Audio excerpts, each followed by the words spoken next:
ಹಿಂಸೆಯಿಂದ ಓಡೋಗ ನಮ್ಮ ದೇಶದಲ್ಲಿ ಬಹಳ ದೊಡ್ಡ ಹಿಂಸಾವಾದಿ ಯಾರು ಗೊತ್ತಾ? ಒಬ್ಬ ಸೈನಿಕ. ಅವನೊಬ್ಬ ಟೆರರಿಸ್ಟ್ ಬರ್ತಾ ಇದ್ದರೆ ಅವನು ಉಳಿಯೋಕ್ಕೆ ಬಿಟ್ಟರೆ ಇನ್ನೊಂದು 1000 ಜನನ ಅವನು ಕೊಂದೇ ಕೊಲ್ತಾನೆ. ಅವನು ಇಲ್ಲಿಗೆ ಹೊಡಿತಾನೆ. ಒಂದೇ ಬುಲೆಟ್ ಹೊಡೆದು ಅವನನ್ನು ಮುಗಿಸ್ತಾನೆ.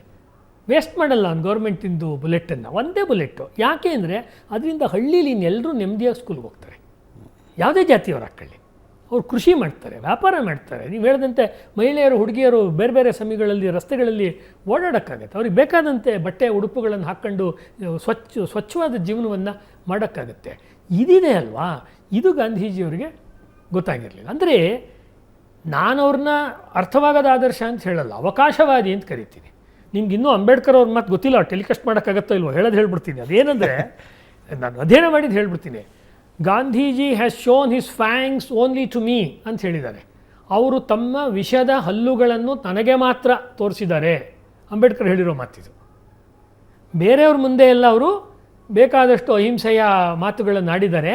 ಪೂನಾ ಒಪ್ಪಂದಕ್ಕೆ ಬಂದಾಗ ದಲಿತರಿಗೆ ಪ್ರತ್ಯೇಕವಾದ ವೋಟಿಂಗ್ ಇದು ಮತಗಟ್ಟೆ, ಮೀಸಲಾದ ಮತಗಟ್ಟೆ ಬೇಕು ಅಂತ ಬಂದಾಗ ಅವರು ತಮ್ಮ ನಿಜವಾದ ಮುಖವನ್ನು ನನಗೆ ತೋರಿಸಿದಂತೆ ಬೇರೆ ಯಾರಿಗೂ ತೋರಿಸಲಿಲ್ಲ. ನನ್ನನ್ನು ಮಾತ್ರ ಅವರು ಮಿತ್ರನೆಂದು ಒಪ್ಪಿಕೊಳ್ಳಲು ಸಾಧ್ಯವಾಗಲೇ ಇಲ್ಲ. ಗಾಂಧಿ ಮತ್ತು ಕಾಂಗ್ರೆಸ್ ಅಸ್ಪೃಶ್ಯರಿಗೆ ಮಾಡಿದ್ದೇನೋ ಅಂತ ಒಂದು ದೊಡ್ಡ ಗ್ರಂಥವನ್ನೇ ಬರೆದಿದ್ದಾರೆ ಅವರು. ಆ್ಯಕ್ಚುಲಿ ಆಗ ಸ್ವಾತಂತ್ರ್ಯ ಪೂರ್ವದಲ್ಲಿ ಅಂಬೇಡ್ಕರ್ ಬರೆದಿರೋ ಪುಸ್ತಕ.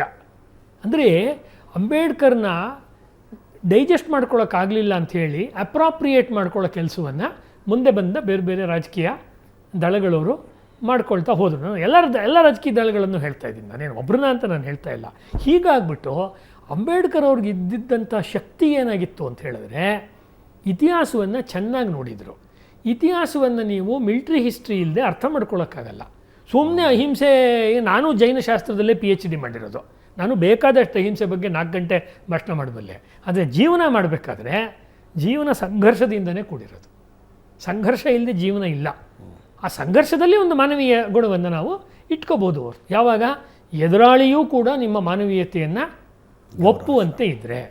ಪಾಕಿಸ್ತಾನದವ್ರು ನಿಮ್ಮ ಮಾನವೀಯತೆಯನ್ನು ಒಪ್ಪಲ್ಲ, ತಮಾಷೆ ಮಾಡ್ತಾರೆ ಅಂತ ಹೇಳಿದ್ರೆ ನೀವು ಅವ್ರ ಜೊತೆಯಲ್ಲಿ ಯಾವ ಅಹಿಂಸೆಯನ್ನು ಮಾಡ್ತೀರಾ? ಸ್ವಾತಂತ್ರ್ಯ ಬಂದ ಮೇಲೆ ನಮಗೆ ಮಿಲ್ಟ್ರಿನೇ ಬೇಡ ಅನ್ನೋ ಜನ ಇದ್ದರು, ನಿಮ್ಗೆ ಗೊತ್ತಾ? ಅಹಿಂಸೆ ಹೆಸರಲ್ಲಿ ಹೌದು. ಬಾಬು ರಾಜೇಂದ್ರ ಪ್ರಸಾದ್ರಂತ ಅಷ್ಟು ದೊಡ್ಡ ಸ್ಥಾನದಲ್ಲಿದ್ದವರು ಪೊಲೀಸ್ನವರೇ ನೋಡ್ಕೊತಾರೆ, ಮಿಲ್ಟ್ರಿ ಯಾಕೆ ಬೇಕು?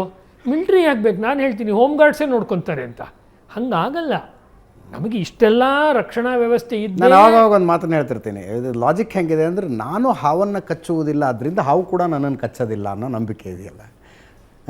ನಾನು ಹುಲಿಯನ್ನು ತಿನ್ನುವುದಿಲ್ಲ, ಅದರಿಂದ ಹುಲಿ ಕೂಡ ನನ್ನನ್ನು ತಿನ್ನಬಾರ್ದು ಅನ್ನೋ ನಂಬಿಕೆ ಇದೆಯಲ್ಲ, ಹಂಗದು. ಇದು ಈ ಜಗತ್ತಿದೆಯಲ್ಲ ಮಿತ್ರರೇ, ಇದು ಜಂಗಲ್ ಕಾನೂನೇ ಜಗತ್ತಿರೋದು. ಭಾರತ ಒಂದು ಪುಣ್ಯಭೂಮಿ ಇರ್ಬೋದು, ಜಗತ್ತೆಲ್ಲ ಏನು ಪುಣ್ಯಭೂಮಿ ಆಗಿಲ್ಲ ಇನ್ನೂ. ಜಗತ್ತಿನಲ್ಲಿ ನೀವು ಯುರೋಪಲ್ಲಿ ಇವಾಗ ಏನೇನು ನಡೀತಾ ಇದೆ ನೋಡಿ, ದಿನ TV ಹಾಕ್ಕೊಂಡು ಗೊತ್ತಾಗುತ್ತೆ. ವಿಚಿತ್ರವಾದ ರೀತಿ ಹೋರಾಟಗಳು, ಸಂಘರ್ಷಗಳು ನಡೀತಾ ಇದೆ. ಹೀಗಾಗಿ